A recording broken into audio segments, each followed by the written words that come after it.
नमस्कार साथियों, हिंदी नेटशाला में आप सभी का पुनः हार्दिक अभिनंदन है। हम पढ़ रहे हैं कक्षा 8 के लिए एनसीईआरटी द्वारा निर्धारित पाठ्य पुस्तक बसंत भाग 3।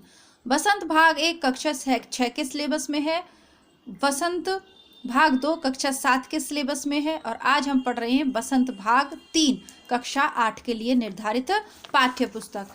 इस पाठ्य पुस्तक के अंतर्गत कुल 18 पाठ दिए गए हैं, जिनमें सबसे पहला पाठ है ध्वनि। यह सूर्यकांत त्रिपाठी निराला की कविता है। तो कविता हम पूरा पढ़ लेंगे, बाकी इनका सार भी देखेंगे कि कहाँ से आपके प्रश्न बन सकते हैं। थोड़ा सा कैमरे को सेट करेंगे। ध्वनि। सूर्यकांत त्रिपाठी निराला लिखते हैं, अभी ना होगा मेरा अंत, अभी अभी तो आया है मेरे बन में मृदुल बसंत, अभी ना होगा मेरा अंत। हरे हरे ये पात डालियां, कलियां कोमल गात, मैं ही अपना स्वपन मृदुल कर फेरूंगा निद्रित कलियों पर जगा एक प्रत्युष मनोहर। पुष्प पुष्प पुष्प पुष्प से तंद्रालस लालसा खींच लूंगा मैं, अपने नवजीवन का अमृत सहर्ष सींच दूंगा मैं। द्वार दिखा दूंगा फिर उनको, है मेरे वे जहां अनंत, अभी ना होगा मेरा अंत। तो ये सूर्यकांत त्रिपाठी निराला की पंक्तियां हैं, पूरी कविता है। अब इसमें एक पंक्ति आई है, यह नीचे से दूसरी देखिएगा, पुष्प पुष्प से तंद्रा रस लाल सा खींच लूंगा मैं आपको हिंदी बुकशाला पर इसी चैनल पर मैं आपको आधुनिक काल के प्रैक्टिस सेट्स करवा रही हूँ, जिसकी व्याख्या भी मैं बताती हूँ। तो वहाँ पर आपका टीजीटी के अंतर्गत ये छायावाद में जब आपको करवा रही थी, छायावाद के प्रैक्टिस सेट अभी चल रहे हैं हमारे, आप चेक करिएगा प्लेलिस्ट में। वहां पर यह पंक्ति पूछी गई थी कि कौन सी कविता से है, और मैंने आपको कहा था कि ध्वनि इनकी बहुत ज़्यादा प्रचलित नहीं रही है, लेकिन एमए बीए के लेवल पर प्रचलित नहीं है, छोटी कविता है, इसीलिए यह कक्षा 8 के सिलेबस का पहले पाठ के रूप में लगी हुई है। और यहाँ से ये जो पंक्तियाँ ये आपकी टीजीटी में पूछी हुई हैं।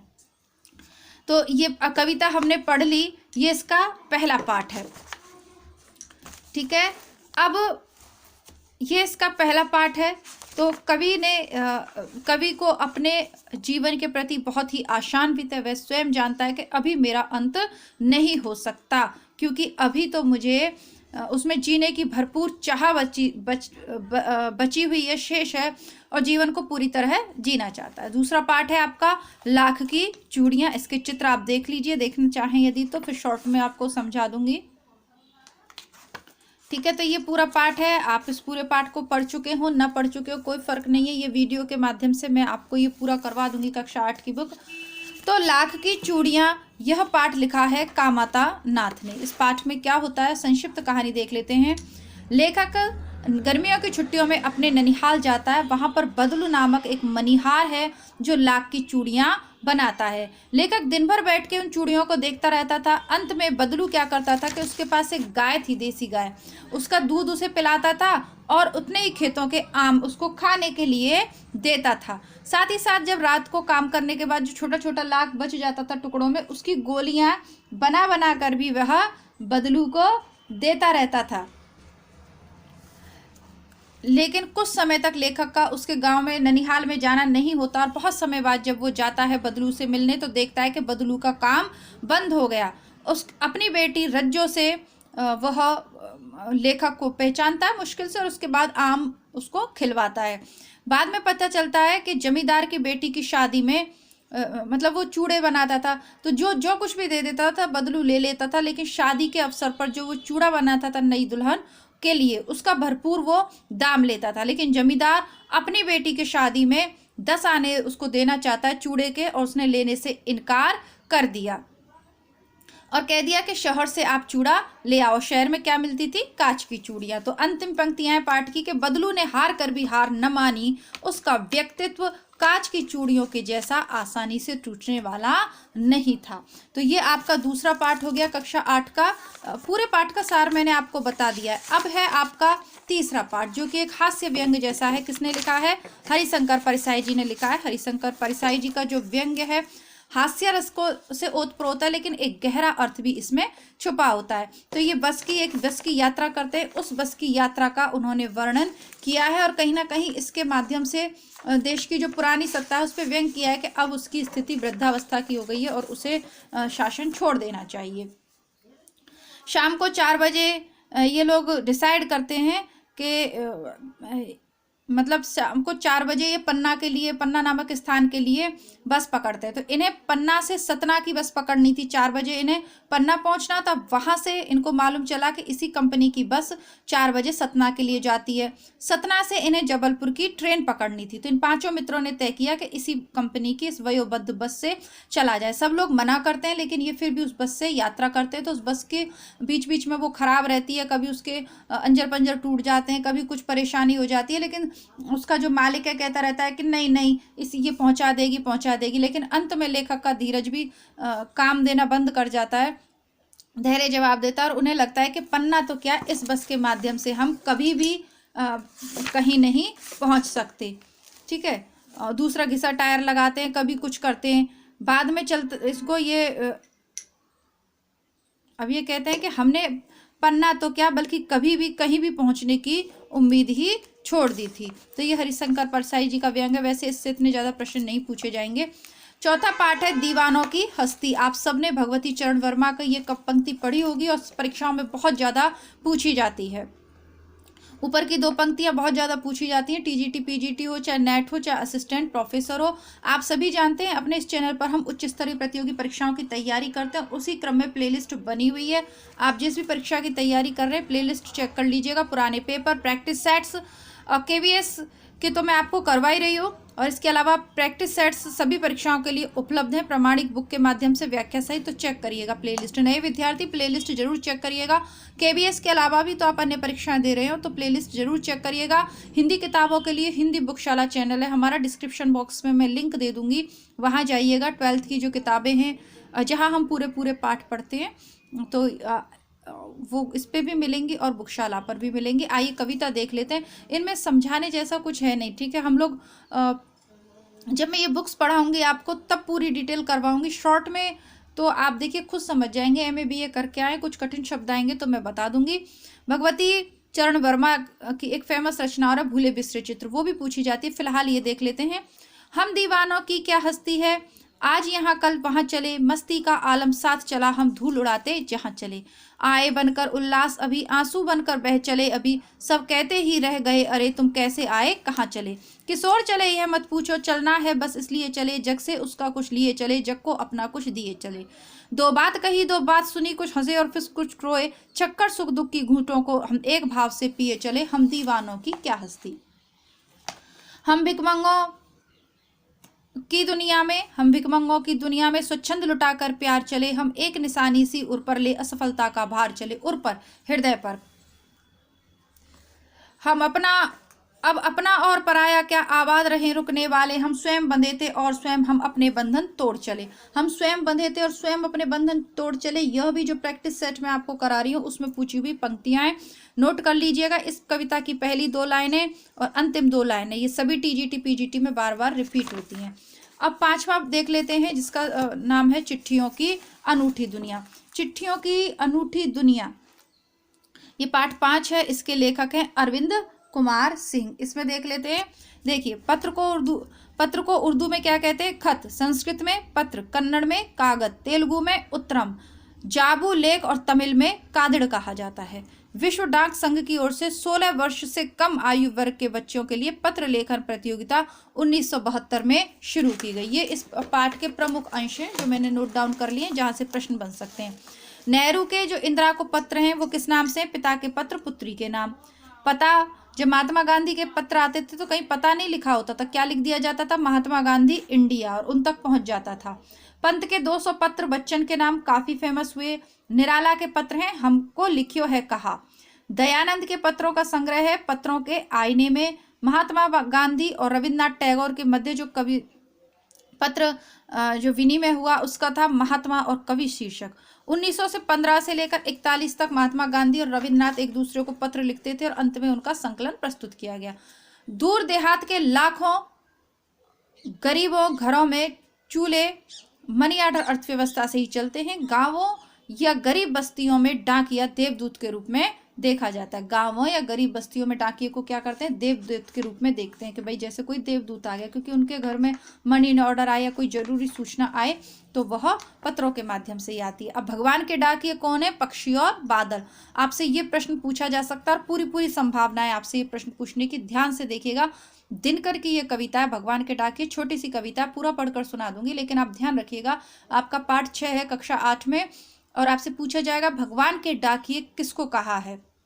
भगवान के डाकिये कौन है, पक्षी और बादल जो उनकी डाक ले जाते हैं। कैसे, देखिएगा, पक्षी और बादल ये भगवान के डाकिये हैं जो एक महादेश से दूसरे महादेश को जाते हैं। हम तो समझ नहीं पाते, मगर इनकी लाई चिट्ठियां पेड़ पौधे पानी और पहाड़ बाँचते हैं।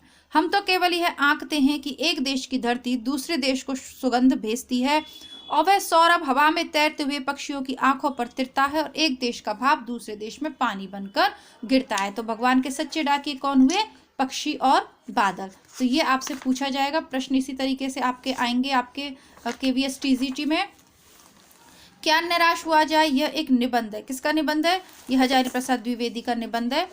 इसमें हजारी प्रसाद द्विवेदी क्या लिखते हैं, थोड़ा सा देखिए, एक से मैं आपको दिखाती हूँ। ये सब मैंने पढ़ के आपके लिए शॉर्ट नोट्स तैयार कर लिए हैं कि यहाँ से इस पूरे पाठ में देखिए बहुत कुछ होता है, लेकिन बहुत कुछ पूछा नहीं जा सकता। मेरे मन निराश होने की ज़रूरत नहीं, अंत में ये लिखते हैं वो, भारतीय आदर्शों की मिलन भूमि मानव महासमुद्र क्या सूख ही गया है। क्या यही वह भारतवर्ष है जिसका सपना तिलक ने देखा था। वर्तमान में क्या है, ईमानदारी को मूर्खता का पर्याय समझा जाता है। भारतवर्ष सदा कानून को धर्म के रूप में देखता है, पर अब क्या है, वर्तमान में कानून और धर्म दो अलग व्यवस्थाएं हैं। अब ये वर्तमान की स्थितियों को भ्रष्टाचार, बेईमानी, ठगी, डकैती, चोरी, इनको देखकर हजारी प्रसाद द्विवेदी बहुत ज़्यादा दुखी होते हैं और वो सोचते हैं कि क्या यह वही भारतवर्ष है जिसके लिए इतना हमारे पूर्वजों ने बलिदान दिया। बाद में अपने जीवन के 2 उदाहरणों के माध्यम से वो ये समझ पाते हैं, अपने 2 उदाहरणों के माध्यम से वो ये समझाते हैं कि ऐसा नहीं है दुनिया से ईमानदारी ख़त्म हो गई। अब भी दुनिया में बहुत से ऐसे ईमानदार लोग हैं जो मुसीबत में मदद करते हैं। जैसे बस में सफ़र करते हुए एक बार बस ख़राब हो गई तो उसके छोटे बच्चों के लिए कंडक्टर दूध लाया और दूसरे बस की व्यवस्था भी की। तो लोग मारपीट पे उतर आते हैं, लेकिन हजारी प्रसाद द्विवेदी इसका विरोध करते हैं। ठीक है, अब रविन्द्रनाथ ठाकुर का एक प्रार्थना गीत है ना, जिसमें कहा गया है कि भगवान हमें कितना भी नुकसान उठाना पड़े या धोखा खाना पड़ पर मुझे ऐसी शक्ति दो कि मैं तुम्हारे ऊपर संदेह ना करूँ। आप सबने ये प्रार्थना सुनी होगी, कौन सी है, इतनी शक्ति हमें देना दाता, मन का विश्वास कमजोर होना, हम चले नेक रास्ते पे, हमसे भूल कर भी भूल होना। और फिर आपका 8वें नंबर का पाठ आता है, जया वाला ये पाठ है। इसकी लेखिका का नाम जया है, जया जादवानी। यह सबसे कठिन समय नहीं है। जया जी लिखती हैं, नहीं यह सबसे कठिन समय नहीं, अभी भी दवा है चिड़िया की चोंच में तिनका और वह उड़ने की तैयारी में है। यानी अभी कुछ आशा बाकी है, कहने का तात्पर्य है। अभी भी झड़ती हुई पत्तियां, थामने को बैठा है हाथ एक, अभी भी भीड़ है स्टेशन पर, अभी भी एक गाड़ी जाती है गंतव्य तक, जहां कोई कर रहा होगा प्रतीक्षा, अभी भी आया है कोई किसी को, जल्दी आ जाओ कि अब सूरज डूबने का वक्त हो गया। अभी कहा जाता है उस कथा का आखिरी हिस्सा जो बूढ़ी नानी सुना रही सदियों से दुनिया के तमाम बच्चों को। अभी आती है एक बस, अंतरिक्ष के पार की दुनिया से जाएगी, बचे हुए लोगों की खबर नहीं, यह सबसे कठिन समय नहीं है। यानी जया जादवानी जी कहती हैं कि अभी भी आशा की कुछ किरणें बाकी हैं। ऐसा नहीं है कि जो है आप असफल हो गए तो दोबारा खड़े नहीं हो सकते, अभी भी कोई किरण तो बाकी है। पहाड़ से ऊंचा आदमी, दशरथ मांझी की ये कथा है जो केवल पढ़ने के लिए, इसमें परीक्षा में से नहीं आएगा। दशरथ मांझी जी ने जो है आप सभी जानते हैं क्या किया था, एक पहाड़ को काटकर रास्ता बनाया था। ठीक है, और न क्या किया था, 80 किलोमीटर की दूरी को 13 किलोमीटर में ला दिया था। एक पत्रकार ने इस पहाड़ को देखकर कहा था पुअर मेंस ताजमहल। ठीक है, इस तरीके से। तो ये आपके क्योंकि परीक्षा में नहीं है तो इस पर को मैंने नहीं किया। इसके बाद कबीर की साखियाँ जो मैं आपको पढ़कर सुनाऊंगी, इजी सी हैं, आप सबने पढ़ी है, पुनः देख लेते हैं क्योंकि सिलेबस में है। जाति न पूछो साध की, पूछ लीजिए ज्ञान, मोल करो तलवार का, पड़ा रहने दो म्यान। तलवार का मोल करना चाहिए, म्यान से क्या लेना है, यानी गुण के मोल होने चाहिए। आवत गारी एक है, उल्टत हुई अनेक, कहे कबीर नहीं उलटिए, वही एक की एक। माला तो कर में फिरे, जीव फिरे मुखवाई, और मनुआ तो चहु दिस फिरे, ये तो सुमिरन नाही। कबीर घास न नींद ये, जो पाँव तली होए, उड़ी पड़े जब आंख में, खरी दुहेली होई। कल भी आपने पढ़ा था हरिशंकर परसाई जी का, नहीं कल भी आपने पढ़ा था हरिशंकर परसाई जी का था ना, ऐंठ में था और तिनका उसकी आंख में गिर गया, बस वही अर्थ है। जग में बैरी कोई नहीं, जो मन शीतल होए, या आपा को डार दे, दया करे सब कोई। अपने अहम को त्याग कर दे और सब पे दया करो, तो जग में आपका कोई भी बैरी नहीं होगा। बस अहंकार के उसमें ही बैरी होते। ये कामचोर बहुत ही हास्यपरक रचना है इस्मत चुगतई की, बहुत ही फेमस, मतलब फेमस नहीं, बहुत ही मनोरंजक रचना है। इस पाठ को आप खूब पढ़ें, मतलब पढ़ेंगे तो खूब हंसेंगे। इसमें क्या है कि कुछ बच्चे हैं, उनके माँ बाप नौकर को हटा देते हैं कि थोड़ा बहुत काम इन बच्चों से भी कराना चाहिए। उसके बाद बच्चे से कह देते हैं उनके पापा, और कह देते हैं कि जो बच्चा काम करेगा उसको रात में खाना मिठाई मिलेगी। उसके बाद वो बच्चे काम करते हैं। एक ही काम को सब लोग करने के चक्कर में पूरा गड़बड़ हो जाता है, पूरा घर का सामान फैल जाता है। जो भी काम करो उसमें गड़बड़ी गड़बड़। कालीन झाड़ते हैं तो सारे बच्चे झाड़ते हैं, दूध दुहेंगे तो सारे बच्चे एक साथ ही दूध दुहेंगे। भैंस का तो भैंस दुलत्ती मार देती है, मतलब बहुत ज़्यादा शैतानी मचती है। सभी एक साथ दूध बांधेंगे, भैंस को बांध देते हैं चाचा जी की खाट पर, भैंस चाचा जी की खाट लेकर ही भाग जाती है। तो फिर उनकी अम्मा सोचती है कि मैं तो भैया यहाँ से चली जाऊँ तो बढ़िया है। अम्मा कह देती है कि बच्चा राज कायम कर लो या मुझे ही रख लो, नहीं मैं तो चली मायके। अब रात में फरमान जारी हो जाता है कि अगर किसी बच्चे ने घर की किसी चीज़ को हाथ लगाया तो रात का खाना बंद। ये लीजिए, इन्हें किसी करवट शांति नहीं। हम लोगों ने भी निश्चय कर लिया, अब चाहे कुछ भी हो, हिलकर पानी भी नहीं पिएंगे। इस्मत चुगतई की रचना। बच्चे सोच लेते हैं कि काम करो तो भी मम्मी पापा डांटते हैं, काम न करो तो भी मम्मी पापा डांटते, तो अब हम क्या करेंगे, अब हम कोई भी काम कभी भी नहीं करेंगे, हिलेंगे तक नहीं। देखिए मेरे पास यहाँ पर स्टैंड नहीं है, मैं थोड़ा राजस्थान में अभी आई हुई हूँ उत्तर प्रदेश से, तो स्टैंड नहीं है, ट्राइपॉड मेरा नहीं है, तो जैसे तैसे मैं काम चला रही हूँ, तो थोड़ा बहुत आपका वीडियो हिलता रहता है। लेकिन वीडियोस तो बनाने ही पड़ेंगे क्योंकि कई दिन नहीं बन पाए इसी चक्कर में। अब 11वां पार्ट है, जब सिनेमा ने बोलना सीखा। तो इसका अर्थ ये है कि हमारी जो पहली आलम आरा थी उसका पोस्टर है ये, पहली फिल्म, पहली बोलती फिल्म आलम आरा थी। इससे आपके कई प्रश्न बन सकते हैं, मैंने आपको लिए लिख लिए, तैयार कर लिए। प्रदीप तिवारी इसके लेखक हैं, तो मैं आपको बता देती हूँ। अब ये जो आपका काम चोर था, इसमें उन बच्चों के मम्मी पापा नौकरों को निकाल देते हैं और पुनः फिर काम पे रख लेते हैं क्योंकि बच्चे ऐसा उत्पात मचाते हैं। तो इसकी कई चीज़ें, थोड़ा इम्पोर्टेंट पार्ट है तो इसको मैंने लिख लिया है, ठीक है। इससे कई प्रश्न आपसे पूछे जा सकते हैं, जैसे कि एक सेकंड रुकिएगा, थोड़ा सा मैं सेट ही कर लूँ, बड़ा मुश्किल है बिना उसके क्योंकि पूरा फ़ोन हिलता रहता है आपका। पहली बार भारतीय सिनेमा ने 14 मार्च 1931 को बोलना सीखा, अर्थात आलम आरा कब प्रदर्शित हुई, 14 मार्च 1931 को। उसके पोस्टर पर क्या लिखा गया था, तो आलम आरा के पोस्टर पे लिखा गया, वे सभी सजीव हैं, सांस ले रहे हैं, 100% बोल रहे हैं, 78 मुर्दा इंसान जिंदा हो गए, उनको बोलते बातें करते देखो। फिल्मकार कौन थे, अर्देशीर एम ईरानी, ठीक है। 1929 में इन्होंने फिल्में बनाना शुरू किया। अच्छा सॉरी, 1929 में इन्होंने एक हॉलीवुड की बोलती फिल्म देखी थी, कौन सी, शोबोट, और ये इन्होंने देखी तो फिर इनका जो है मन हुआ ऐसी एक बोलती फिल्म बनवाने का। फिर 31 में आलम आरा प्रदर्शित हुई। कब प्रदर्शित हुई, 14 मार्च 1931। एक हॉलीवुड की पहले पार्श्व गायक बने WM खान। पहला गाना कौन सा था, दे दे खुदा के नाम पर प्यारे, अगर देने की ताकत है। और ये जो है अर्देशीर एम ईरानी, इन्होंने 150 मूक और 100 सवाक फिल्में बनाई, यानी बोलती फिल्में बनाई। आलम आरा ने श्रीलंका, वर्मा और दक्षिण एशिया में आलम आरा को खूब पसंद किया गया। लोगों को क्या लिखता था कि ये अरेबियन, ये एक फैंटेसी है, अरेबियन नाइट्स जैसी फिल्मों से इसकी तुलना की। हिंदी उर्दू के मेल वाली हिंदुस्तानी भाषा को लोकप्रिय बनाया गया। नायिका थी इसकी जुबेदा, नायक थे विट्ठल।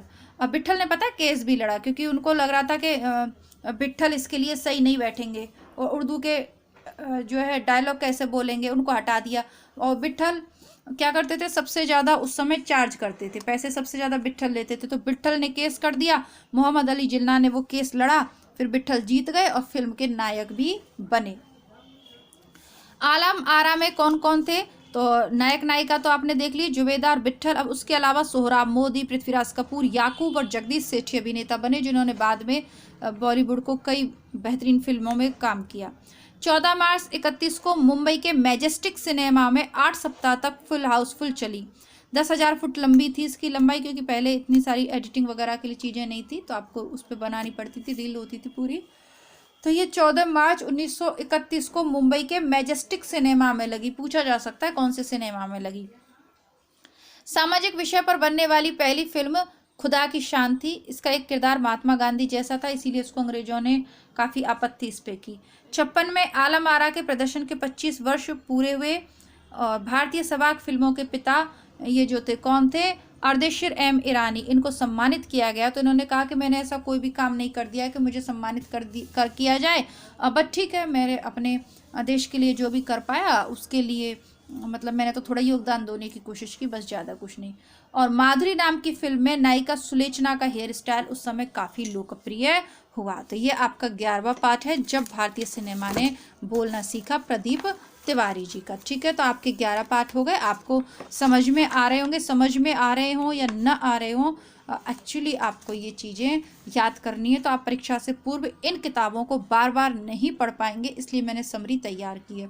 कंप्यूटर गाएगा गीत, ये केवल पढ़ने के लिए, तो यहाँ से प्रश्न नहीं बनेगा।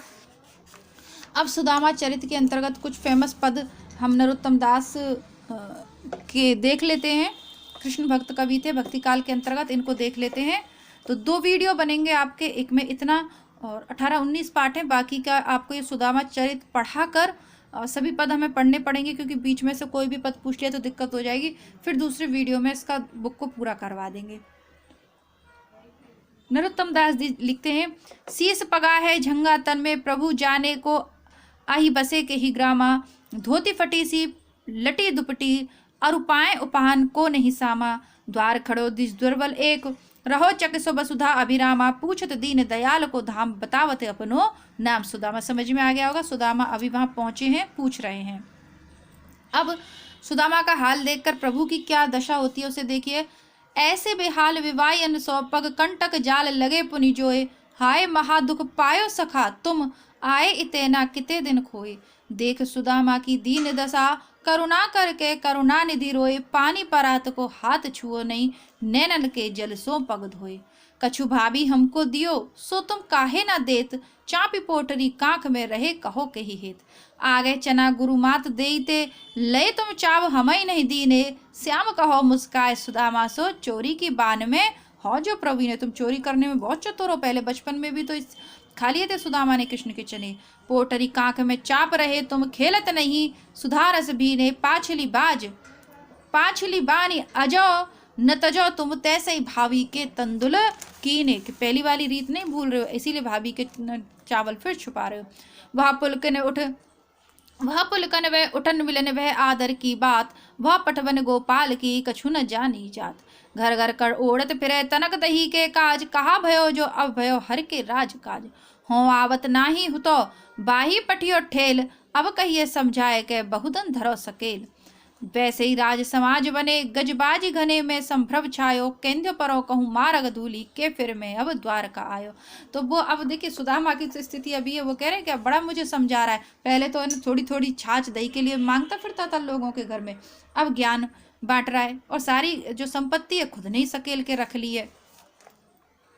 अब जब लौट के गए तो क्या हुआ कि बैस किंधो पर बहु मार्ग भूली के फिर के मैं आव, वो सोचता है कि यार मैं अपने गांव आया हूँ कि मैं मार्ग भूल गया और वापस लौट के द्वारका आ गया, क्यों भौन बिलो कब को मन लोचत सोचत ही सब गांव मजायो, पूछत पांडे फिरे सब सो पर झोंपड़ी को कहूँ खोज ना पाया। पांडे जी सबसे पूछते फिर रहे हैं सुदामा पंडित, लेकिन अपनी झोंपड़ी का कहीं अता पता नहीं, क्यों क्योंकि वहां तो सब कुछ महल हो गया है कृष्ण की कृपा से। सब कह वह टूटी सी छान हती, कह कंचन के अब धाम सुहावत, कहाँ तो वो टूटी सी छान थी अब कहाँ सोने के घर बन गए, कह पग में पनही ना हती, कह तो गजराऊ ठाड़े, कहाँ तो पैरों में पनाह नहीं थी और कहाँ महावत गजराज को लेकर खड़े हैं, भूमि कठोर पर रात कटे, कह कोमल सेज पे नींद न आवत, कह जुड़ तो नहीं कोदो सवा, प्रभु के प्रताप में दाख न भावत, कहाँ तो कुछ खाने को भी नहीं जुड़ रहा था और अब तो प्रभु का प्रताप ऐसा हो गया कि दाख और मुनक के चल रहे हैं पर वो भावते नहीं है। मैं तो सुदामा चरित्र के साथ ही इस वीडियो को यहाँ विराम देती हूँ, क्योंकि देखिए सारे पार्ट इसमें हो नहीं पाएंगे, पार्ट 2 में बाकी के 7-8 पार्ट में आपको करवा दूंगी अच्छे से।